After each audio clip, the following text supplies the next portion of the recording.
रक्षाबंधन पर अगर एक बहन सिर्फ एक खास काम कर दे तो उसका भाई रातों रात करोड़पति बन सकता है। लेकिन अगर वही बहन एक छोटी सी भूल कर बैठे तो उसी भाई की जिंदगी में दुखों का ऐसा तूफान आ सकता है जो पूरे परिवार को तबाह कर दे। क्योंकि आज का वीडियो एक अलौकिक रहस्य से भरा हुआ ऐसा सच है जिसे ना तो किसी टीवी चैनल ने बताया और ना ही किसी पंडित ने कभी खुलकर स्वीकारा। लेकिन आज हम आपको बताएंगे वो गुप्त बातें जो रक्षाबंधन के पीछे छिपे हैं और जिनमें छिपा है भाई की उम्र, सफलता और समृद्धि का असली राज। इसलिए अगर आप चाहते हैं कि आपके भाई की उम्र लंबी हो, उस पर कभी दरिद्रता की छाया न पड़े और वो हर संकट से बचा रहे, तो इस वीडियो को एक सेकंड के लिए भी स्किप मत कीजिए। क्योंकि आज हम आपको बताने जा रहे हैं रक्षाबंधन की असली तिथि, भद्राकाल की विनाशकारी ताकतें और वो 5 चीजें जिनमें से कोई एक भी अगर मायके से लेकर गई तो बेटी के लिए वो सबसे बड़ा श्राप बन सकता है और पूरे परिवार के दुर्भाग्य का कारण बन सकता है। इसलिए इस रहस्य को समझिए, इसे जानिए और अपने भाई की रक्षा के लिए इस ज्ञान को एक रक्षा कवच की तरह जीवन में उतारिए। जय श्री कृष्णा, राधे राधे। दोस्तों, आज हम आपको बताएंगे कुछ ऐसी चीजों के बारे में जो रक्षाबंधन पर अगर एक बेटी अपने मायके से अपने ससुराल कभी लाती है तो उसके घर की बर्बादी तय है। लेकिन उससे पहले आइए जानते हैं रक्षाबंधन के बारे में। आज का वीडियो बहुत ही ज्यादा खास है। भक्तों, रक्षाबंधन का त्योहार हर साल सावन माह की पूर्णिमा तिथि को मनाया जाता है।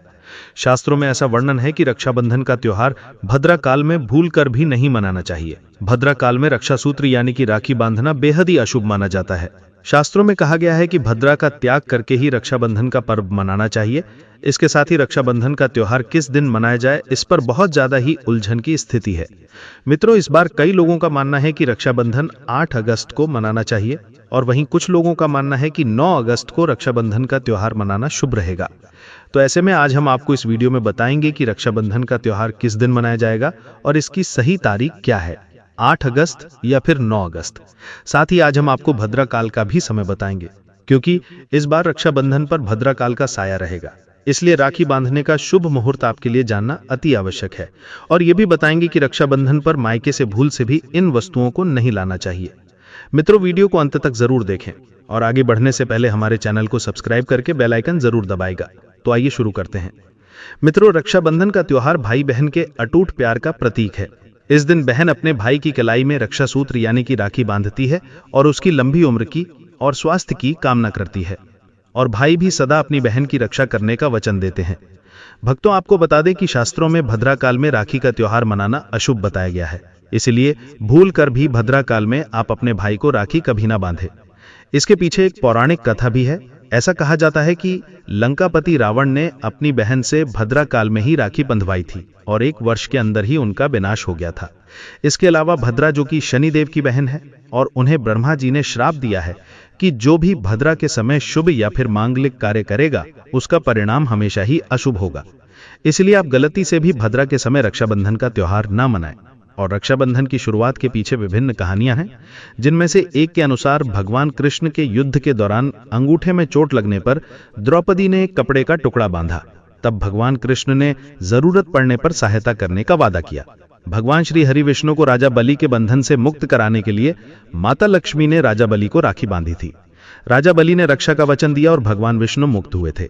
इस तरह रक्षाबंधन का पर्व मां लक्ष्मी से जुड़ा हुआ है। मित्रों, रक्षाबंधन के दिन बहनें अपने भाई की कलाई पर राखी बांधती हैं और उनकी लंबी उम्र की कामना करती है।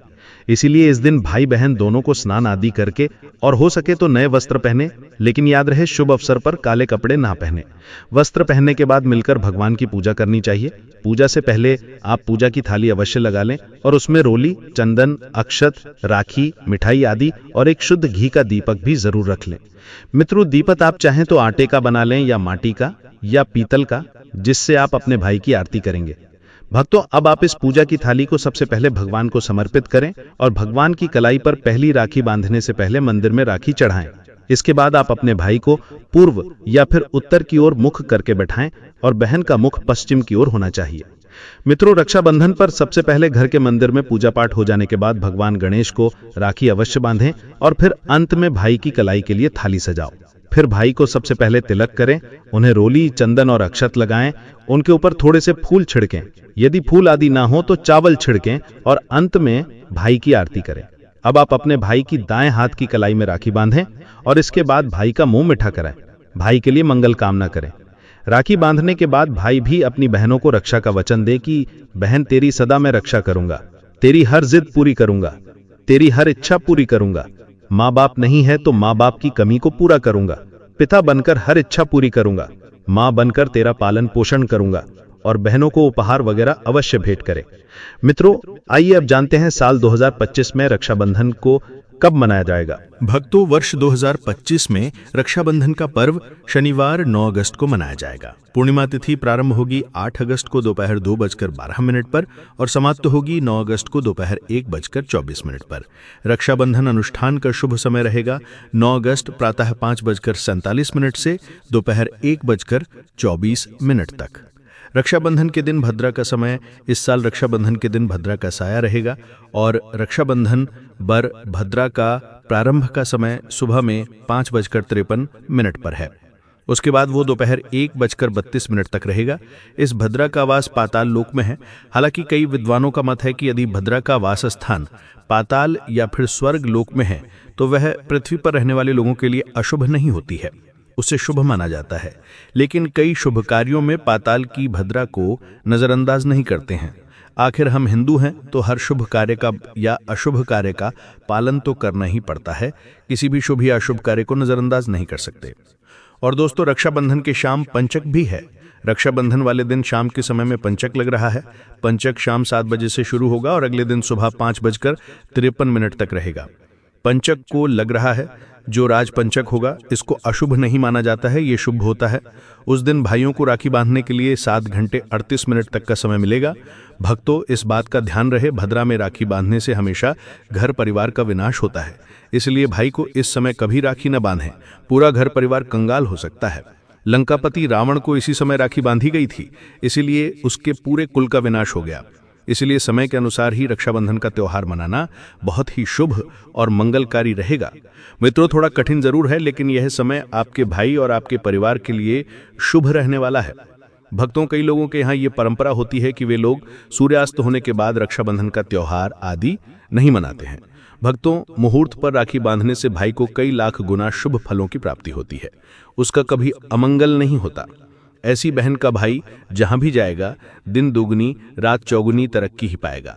ऐसा भाई लाखों करोड़ों में खेलेगा, रुतबा, पैसा, धन दौलत सब कुछ कमाएगा। राहु दोष, पितृदोष, नजर दोष, मंगल दोष सब कुछ दूर रहेंगे। मित्रों, और रक्षाबंधन पर भाई को काली राखी नहीं बांधना चाहिए, शुभ नहीं माना जाता।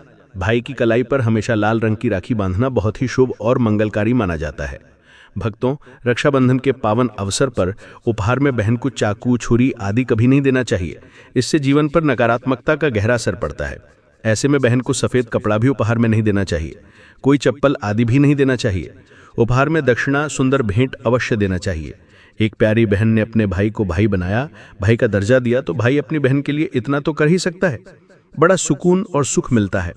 मित्रों, धर्मशास्त्रों के अनुसार माना जाता है कि बहन को राखी बांधने के लिए भाई के घर खुद बहन को जाना चाहिए। शास्त्रों के अनुसार, वेद पुराण के अनुसार ऐसा माना जाता है कि जो बहन रक्षाबंधन पर खुद नहीं जाती और भाई आता है बहन के घर, उस बहन को दोष लग जाता है। इसलिए ऐसी प्रथा है कि रक्षाबंधन पर, खासकर रक्षाबंधन पर बहन को भाई के घर जाना चाहिए। फिर चाहे भाई कहीं भी हो, बहन को जाना चाहिए। यदि भाई आपके पास नहीं है, विदेश में रहता है, किसी कारणवश आप भाई के पास नहीं जा सकते, तो आप भाई के नाम की रक्षाबंधन की थाली, एक राखी, मिठाई, अक्षत, रोली, चंदन का तिलक भगवान गणेश को अपना भाई समझकर उनकी कलाई पर बांधें। वह राखी स्वयं आपके भाई की कलाई तक पहुंच जाएगी। फिर चाहे आप श्री कृष्ण के बांधें, नारायण के बांधें, आप जिसके भी भक्त हैं उनकी कलाई पर बांधें, वह स्वयं राखी चलकर आपके भाई की कलाई तक पहुंचेगी। और ऐसी राखी, मन में बांधी गई राखी, सच्ची श्रद्धा से बांधी गई राखी स्वयं ईश्वर तुल्य हो जाती है। दोस्तों, रक्षाबंधन पर खाने में क्या क्या बनाना चाहिए, आइए जानते हैं।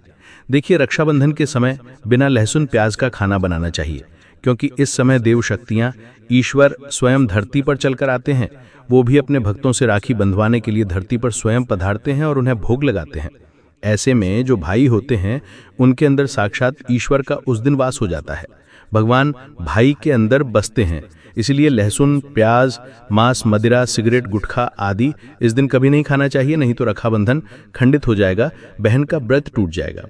खाने में पूड़ी, खीर, मीठे, यहाँ आप रंग भी डाल सकते हैं। मीठा हलवा, मीठी सेवइयाँ ज़रूर बनाएं। कुछ न कुछ मीठा घर में अवश्य होना चाहिए, क्योंकि इस दिन साक्षात भाई में भगवान बसते हैं और बहन को ढेर सारा आशीर्वाद देकर वापस अपने स्वर्ग लोक को चले जाते हैं। कहते हैं जो बहन इस दिन भाई के लिए व्रत नहीं रखती, रक्षाबंधन पर ऐसे ही राखी बांधती है, तो भाई की उम्र कम हो जाती है, ईश्वर नाराज हो जाते हैं, व्रत खंडित हो जाता है। किसी भी भाई की बहन को इस दिन व्रत अवश्य रखना चाहिए, क्योंकि भाई की इससे उम्र बढ़ती है, प्यार बढ़ता है, ईश्वर प्रसन्न रहते हैं। नहीं तो रक्षाबंधन का कोई लाभ नहीं होगा। भक्तों, रक्षाबंधन पर यदि शुक्रवार का दिन पर आ जाए तो जो लोग माता संतोषी का व्रत करते हैं तो उन्हें घर में खट्टा नहीं बनना चाहिए, खट्टे पदार्थ का खाना नहीं बनाना चाहिए। खट्टी इमली की चटनी, पानी पूरी, नींबू आदि खट्टा आम वगैरह नहीं खाना चाहिए। इससे माता संतोषी नाराज हो जाती हैं। यदि आप संतोषी माता का व्रत रखते हैं, पूजा पाठ करते हैं, तो थोड़ा संयम रखें, नहीं तो माता संतोषी नाराज हो जाएंगे। माता संतोषी को खट्टे पदार्थ से अत्यंत नफरत है, वो ये बर्दाश्त नहीं करती, क्योंकि जब शुक्रवार को रक्षाबंधन पड़ता हो तो माता संतोषी भी सक्रिय अवस्था में होती हैं, क्योंकि शुक्रवार माँ संतोषी वार है, इसीलिए थोड़ा नियम जरूर मानना चाहिए। मित्रों, रक्षाबंधन पर एक ऐसा उपाय जो बहन यदि करती है तो उसे दुनिया की कोई भी शक्ति धनी होने से रोक नहीं पाती है। ये उपाय स्वयं हमारे घर पर किया जाता है। भाई को उच्च पद की प्राप्ति होती है, सरकारी नौकरी हासिल होती है, व्यापार यदि मंदा चल रहा हो तो दौड़ने लगता है, उड़ते पक्षी की तरह व्यापार दौड़ता है। भाई को कभी किसी की नजर नहीं लगती, दुर्घटना में उसकी मृत्यु नहीं होती। इस उपाय को करने के बाद भाई बहन का प्यार बढ़ जाता है। तो भक्तों, आपको क्या करना है, ध्यान से सुनिए। सबसे पहले भाई को राखी बांधने के बाद अपने हाथ में कुछ रुपए लेकर मुट्ठी बांध लें और भाई के ऊपर से 7 बार उतारा करें। आप जो पैसे आपकी मुट्ठी में थे उन पैसों को ले जाकर राखी खरीदें और उस खरीदी गई राखी को पीपल वृक्ष पर बांध दें या किसी भी धार्मिक पेड़ पर बांध दें। वृक्ष पर तिलक करें, मीठा भोग अर्पित करें और वृक्ष पर राखी बांधें। इससे आपकी भाई की रक्षा होगी, वो विजय प्राप्त करेगा। ऐसा करने से बहन और भाई दोनों का कल्याण होगा, भला होगा। भाई को नजर और दोष, कालसर्प दोष, पितृदोष, राहु दोष, शनि दोष, भयंकर गरीबी का दोष कभी नहीं लगेगा। भक्तों, ये उपाय तंत्र शास्त्र के अध्ययन नंबर 54 में स्पष्ट लिखा है। यदि रक्षाबंधन पर यह उपाय किया गया तो साक्षात भाई को धनी होने से कोई नहीं रोक पाता। दिन दुगनी रात चौगुनी तरक्की होती है। बहन का भाई के प्रति प्रेम बना रहता है। घर में इतना धन आता है कि आप संभाल भी नहीं पाएंगे। ये उपाय खासकर रक्षाबंधन पर ही किया जाता है, साल में एक बार ही आता है। भक्तों, ये उपाय से क्या पता आपका भाग्य चमक जाए, क्योंकि हमें नहीं पता कब किसका भाग्य सातवें आसमान पर चला जाए। सच्चे हृदय से किया गया उपाय स्वयं ईश्वर भी विफल नहीं करते, और यदि एक बहन भाई के लिए ये उपाय करे तो स्वयं ईश्वर भी इस उपाय को खाली नहीं जाने देते, क्योंकि इसमें एक बहन का हाथ है, उसका प्यार है, ममता है, भाई के प्रति सच्ची आस्था है, और इसी आस्था को देखते हुए ईश्वर इस उपाय को सफल बनाते हैं। अब अगर गलती से किसी ने भद्रा काल में भाई को राखी बांध दी तो भद्रा के प्रकोप से कैसे बचें, क्या उपाय करें जिससे कि भाई के ऊपर संकट ना आए। तो मान्यता है कि अगर भद्रा का हम आदर करें, विधि विधान से उनकी पूजा करें, उनके 12 नामों का जाप करें, तो भद्रा के प्रकोप से आप बचे रहेंगे। साथ ही माँ लक्ष्मी के साथ साथ अन्य देवी देवताओं की पूजा करें और भाई की रक्षा की प्रार्थना करें। लेकिन भाइयों की समृद्धि के लिए आपको भद्रा काल का विशेष ध्यान रखना होगा। शास्त्रों में हर समस्या का समाधान लिखा है। भक्तों, अब बात कर लेते हैं कि मायके से भूल से भी कौन सी वस्तुएं हमें नहीं लानी चाहिए। दोस्तों, शास्त्रों में कुछ ऐसी चीजों का वर्णन है जो पत्नी को अपने मायके से कभी नहीं लानी चाहिए, वरना ये पति की बर्बादी का कारण बन सकती है। हो सकता है पति कंगाल हो जाए। बेटियों के लिए हर माँ बाप का सपना होता है कि उन्हें एक अच्छा ससुराल और प्यार करने वाला पति मिले। ससुराल में उनकी बेटी का मान सम्मान किया जाए और ससुराल में कई खुशियां ही खुशियां हों। लेकिन कई बार माँ बाप कुछ ऐसी गलतियां कर बैठते हैं जिसकी वजह से बेटी को और पति को जीवन भर दुख सहना पड़ सकता है। बेटी को दी गई कुछ चीज़ों के कारण उसके जीवन में खुशियों के बजाय दुख दरिद्रता आने लगती हैं। आइए जानते हैं कि बेटी को कौन सी चीज़ें गलती से भी नहीं देनी चाहिए। बेटी को कभी भी मिर्च ना दें, इससे उसके शादीशुदा जीवन में कड़वाहट फैल सकती है। ऐसा माना जाता है कि बेटियों के साथ मिर्च देने से उसके और उसके पति के रिश्तों में तकरार होती है। बेटी को फल या सूखे मेवे दे सकते हैं, ये शुभ माना जाता है। लोग बेटी को गृहस्थी के लिए चूल्हा देते हैं, ऐसा कभी ना करें। चूल्हा देने से माना जाता है कि वे अपने परिवार में अपना चूल्हा अलग कर लें। चूल्हे की बजाय आप अन्य घर गृहस्थी से जुड़ी दूसरी चीजें दे सकते हैं। बेटी को भूर कर भी तेज धार वाली चीजें ना दें, इसका मतलब होता है कि आप उसके रिश्तों में घुलने मिलने से रोक रहे हैं। आप अपनी बेटी को मीठी चीज़ें दे सकते हैं। इसके अलावा बेटी को भूल कर भी आचार दे देने से उसके रिश्ते में खटास आ जाती है, जबकि आप खाने पीने की बाकी चीज़ें दे सकते हैं। दोस्तों, अगर किसी पार्टी को लगता है कि आपको आपके मायके से वो मान सम्मान नहीं मिलता है जिसके आप हकदार हैं और अब आप वही मान सम्मान पाना चाहते हैं, या अगर किसी महिलाओं को या किसी पत्नी को लगता है कि आपके पति की इज्जत आपके घर वाले नहीं करते हैं, तो आप ये बेहद सरल उपाय कर सकते हैं। कुछ ही दिन में आपको इसका असर देखने को मिलेगा। आपके पति को वो मान सम्मान आपके मायके में मिलेगा जिसके वो हकदार हैं। हर कोई चाहता है कि समाज में सभी लोग उसका आदर करें, उसे मान सम्मान मिले। कई बार ऐसा होता है कि नेगेटिव एनर्जी व्यक्ति को उचित मान सम्मान नहीं मिलता है। वहीं ज्योतिष में कुछ ऐसे उपाय बताए गए हैं जिनके कारण व्यक्ति को मान सम्मान, धन और नौकरी आदि सभी समस्याएं खत्म हो जाती हैं। साथ ही काफ़ी लोग आपका आदर भी करने लगते हैं। तो आइए जानते हैं कि कुछ ऐसे उपायों के बारे में। यदि आप चाहते हैं कि समाज में और आपके ससुराल में आपको मान सम्मान मिले, तो आपको रात को सोते समय एक तांबे के बर्तन में पानी रखकर सोना है और उस बर्तन में आपको सोने या चांदी का कोई सिक्का या आभूषण डाल देना है और सुबह उठकर सबसे पहले बिना मुख धोए ये उस जल को पी जाना है। ऐसा करने से व्यक्ति को उचित मान सम्मान की प्राप्ति होने लगती है। साथ ही इस उपाय से जितना भी तनाव आपके जीवन में है वो भी समाप्त हो जाता है। आपके दिमाग में या आपके मन में कोई भी तनाव हो वो सब समाप्त हो जाएगा। रात को सोते समय अपने पलंग के नीचे एक बर्तन में थोड़ा सा पानी रखें और सुबह वो पानी घर के बाहर फेंक दें। ऐसा करने से वाद विवाद या कोई व्यक्ति आपके ऊपर आरोप लगाता है तो वे भी सिद्ध नहीं होता है। इस उपाय को करने से आपको सभी प्रकार के वाद विवाद से सुरक्षा मिलती है। इससे आपके ऊपर जितनी भी नकारात्मकता है या अगर घर में नकारात्मकता है वो सब इस पानी के द्वारा घर से बाहर निकल जाएगी। रोजाना ये उपाय करें तो कुछ ही दिनों में आपको इसका असर दिखने लगेगा। भक्तों, समाज में मान सम्मान की प्राप्ति के लिए संबंधी समस्याओं के लिए अथवा अगर आपको नौकरी नहीं मिल रही, आपको कारोबार नहीं चल रहा, तो आपको कबूतर और चिड़िया को चावल बाजरे का मिश्रण डालना चाहिए। वहीं आपको बाजरा आपको शुक्रवार के दिन खरीदना है और शनिवार से ये प्रक्रिया शुरू करनी है। ऐसा करने से बहुत लाभ मिलता है और मान सम्मान के साथ ही धन संबंधी समस्याएं भी दूर हो जाती हैं। अगर आपको नौकरी नहीं मिल रही है तो आपको नौकरी भी मिल जाती है। साथ ही बुधवार को गणपति जी को धूप अर्पित करने से व्यक्ति को मान सम्मान की प्राप्ति होती है। भक्तों, उम्मीद है आपको वीडियो अच्छी लगी होगी। अगर हाँ तो वीडियो को लाइक कीजिए, शेयर कीजिए और चैनल को सब्सक्राइब करना मत भूलिएगा। और साथ ही इस वीडियो से कोई भी सवाल है तो आप कमेंट बॉक्स में ज़रूर लिखें और कमेंट बॉक्स में सच्चे दिल से हर हर महादेव अवश्य लिखें। आपने अभी तक वीडियो को लाइक नहीं किया तो लाइक अवश्य करें। आपका एक लाइक हमारे लिए बहुत ही महत्वपूर्ण है। धन्यवाद।